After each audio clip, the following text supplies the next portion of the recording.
نحمدہ و نصلی علی رسولہ الکریم اما بعد فاعوذ باللہ من الشیطان الرجیم بسم اللہ الرحمن الرحیم۔ سامعین و ناظرین السلام علیکم ورحمۃ اللہ وبرکاتہ۔ عین الفقر حضرت سلطان باہو کی فارسی کی کتاب کا اردو ترجمہ ہم سن رہے ہیں۔ کل ہم نے اس کا تیسرا باب پڑھا تھا، اس کا آغاز کیا تھا، جس کا عنوان تھا ذکر مرشد و طالب و فقر فنا فی اللہ بقا باللہ۔ آج ہم اسی باب کو آگے جاری کریں گے۔ وجود مرشد آئینے کی مثل ہے، جیسا کہ حضور علیہ الصلاۃ والسلام کا فرمان ہے، مومن کا آئینہ ہے، آئینہ کبھی غلطی نہیں کرتا، یہ دیکھنے والے کو اس کا اصلی رنگ اور روپ دکھاتا ہے، سیاہ ہے تو سیاہ، سرخ ہے تو سرخ، اور زرد ہے تو زرد، جیسا بھی ہو۔ مرشد سب سے پہلے یہ تحقیق کرتا ہے کہ طالب کی طلب کیا ہے، غیر ہے یا حق۔ چنانچہ وہ حق کو حق سے اور باطل کو باطل سے ملاتا ہے۔ حضور علیہ الصلاۃ والسلام کا فرمان ہے، ہر چیز اپنی اصل کی طرف رجوع کرتی ہے، جاسوس طالب سے ڈرو۔ حضرت علی کرم اللہ وجہہ الکریم کا قول ہے، آج کل کے یار عیبوں کے جاسوس ہیں۔ جس طرح زرگر سونے کو آگ میں ڈال کر اس کی پرکھ کرتا، اسی طرح مرشد طالب کو آزمائش میں ڈال کر اس کی تحقیق کرتا ہے۔ حضور علیہ الصلاۃ والسلام کا فرمان ہے، بے شک اللہ تعالیٰ مومنوں کی آزمائش دکھوں اور مصیبتوں سے کرتا ہے، جس طرح کہ سونے کی آزمائش آگ میں ڈال کر کی جاتی ہے۔ آدمی کا دشمن اس کا معدہ ہے، جیسا کہ حضرت علی کرم اللہ وجہہ الکریم کا قول ہے، آدمی کا دشمن اس کا اپنا پیٹ ہے۔ فقیر وہ ہے جو طمع نہ کرے، اگر کوئی اسے کچھ دے تو منع نہ کرے، اور اگر اسے کچھ ملے تو جمع نہ کرے۔ فقر کے لیے ملاقات ہے اور اس کے لیے علم کرامات۔ ملاقات کیا ہے اور کرامات کیا ہے؟ کرامات کا تعلق ناسوت سے ہے اور ملاقات کا تعلق لاہوت سے ہے۔ کرامات لوگوں کو بازیگری کا تماشا دکھانے کا نام ہے، اور ملاقات اشرف الانبیاء احمد مجتبیٰ صلی اللہ علیہ وآلہ وسلم کی مجلس میں شرف حضوری کا نام ہے۔ نیز ملاقات غرق توحید ہو کر مقام ربوبیت میں فنا فی اللہ بقا باللہ عارف باللہ ہونے کا نام ہے۔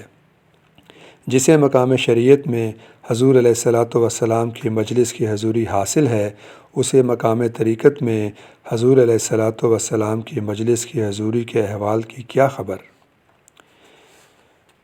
جسے مقام طریقت میں حضور علیہ الصلاۃ والسلام کی مجلس کی حضوری حاصل ہے، اسے مقام حقیقت میں حضور علیہ الصلاۃ والسلام کی مجلس کی حضوری کے احوال کا کیا پتہ؟ جسے مقام حقیقت میں حضور علیہ الصلاۃ والسلام کی مجلس کی حضوری حاصل ہے، اسے مقام معرفت میں حضور علیہ الصلاۃ والسلام کی مجلس کی حضوری کے حالات کیا معلوم؟ اور جسے مقام معرفت میں حضور علیہ الصلاۃ والسلام کی مجلس کی حضوری حاصل ہے، وہ مقام عشق میں حضور علیہ الصلاۃ والسلام کی مجلس حضوری کے احوال کیا بتائے؟ اور جسے مقام عشق میں حضور علیہ الصلاۃ والسلام کی مجلس کی حضوری حاصل ہے، وہ مقام محبت کی حضوریات کو کیا جانے؟ جو خدا کی نظر میں سما جاتا ہے، وہ یکتا با خدا ہو جاتا ہے، اور دونوں جہان اس کے مد نظر رہتے ہیں۔ جسے مقام محبت کی حضوری حاصل ہے، وہ حضوری فنا فی اللہ کی حقیقت کیا جانے؟ پس ہر کوئی اپنے اپنے مراتب کے لحاظ سے حقیقت احوال جانتا ہے، لیکن فقیر فنا فی اللہ ہر مرتبے کی حضوری کے احوال کو جانتا پہچانتا ہے۔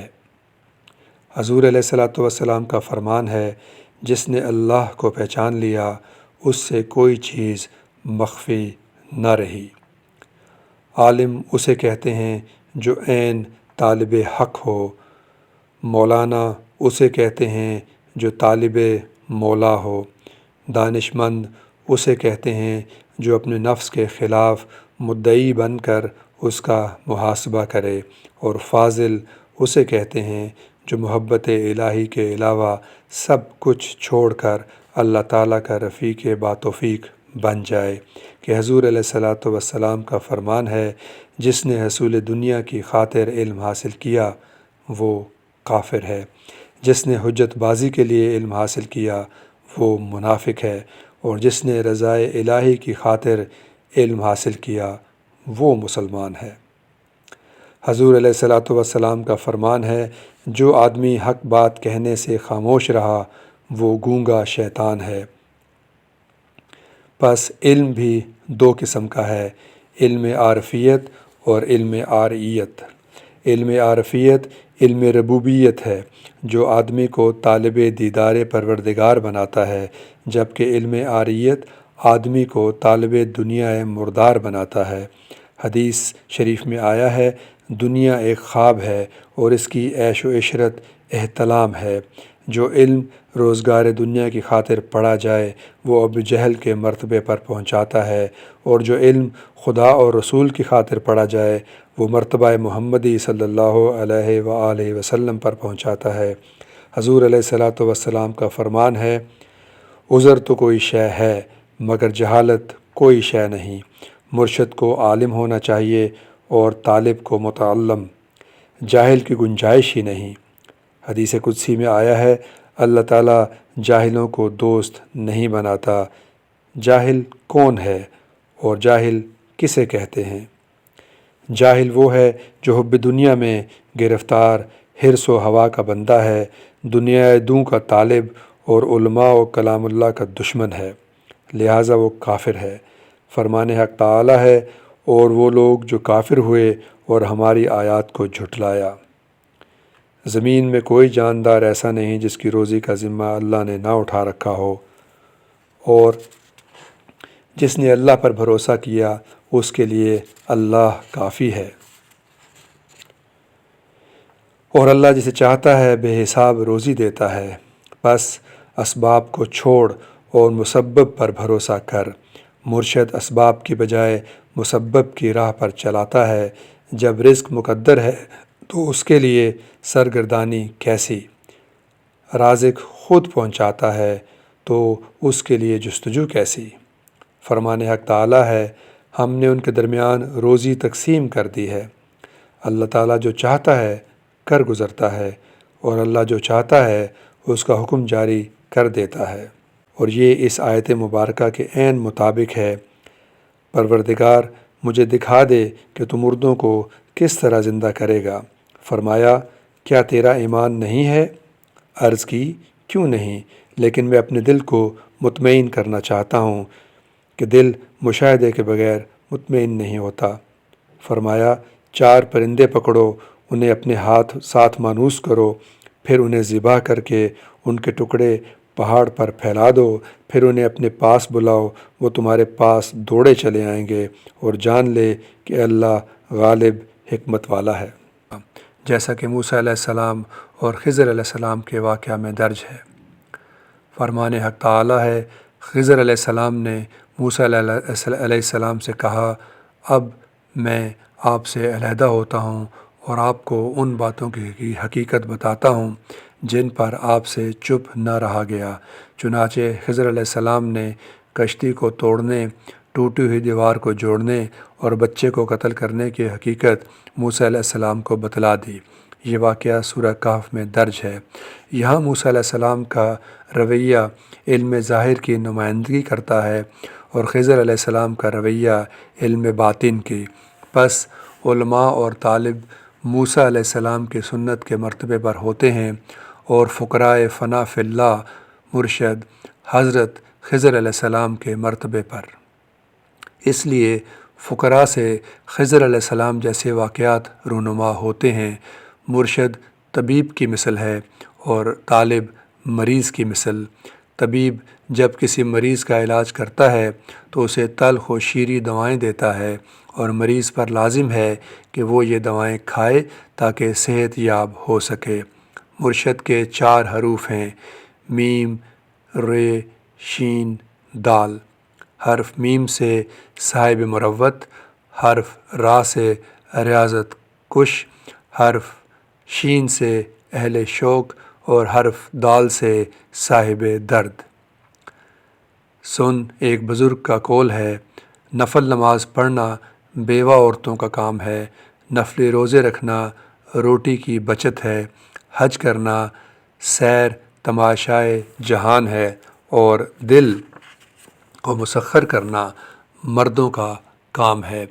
یہ فقیر باہو کہتا ہے، نفل نماز ادا کرنا پاکی جان ہے، نفلی روزے رکھنا خوشنودی رحمان ہے، حج کرنا ثبوتی ایمان ہے، اور دلوں کو مسخر کرنا کار مرد خام ہے۔ دیدار الہی سے مشرف ہو کر اللہ تعالیٰ کو پہچاننا کار مرد ناتمام ہے، اور بشریت سے نکل کر خود کو فنا کرنا اور عین فنا فی اللہ بقا باللہ ہو جانا مردوں کا کام ہے۔ پس چاہیے کہ مرشد مرد ہو، صاحب تجرد ہو، پر درد ہو، اور اللہ کی راہ میں مجاہدہ کرنے والا ہو۔ جیسا کہ فرمان الہی ہے، وہ اللہ کی راہ میں جہاد کرتے ہیں۔ پس مراتب مرشدی باپ دادا کی میراث نہیں، بلکہ سر قربان کر کے راہ حق کی صرافی ہے۔ مراتب مرشدی نقد و جنس کے بدلے بیچنے کی چیز نہیں ہے۔ مرشد خاص الخاص مراتب کا مالک ہوتا ہے۔ مرشد میرا اخذ ہے اور ارادت میری بس ہے۔ مقامات 4 ہیں، مقام عام، مقام خاص، مقام خاص الخاص اور مقام اخذ۔ اخذ مقام سر ہے، پیر میرا اخذ ہے تو اعتقاد بھی میرا بس ہے۔ وما علینا الا البلاغ۔ یہاں تیسرا باب الحمدللہ آج مکمل ہوا، باب صوم۔ اس کے بعد انشاءاللہ اگلی نشست میں ہم باب چہارم کا آغاز کریں گے، جس کا عنوان ہے توفیق الہی سے نفس کی مخالفت اور تسخیر۔ اللہ حافظ۔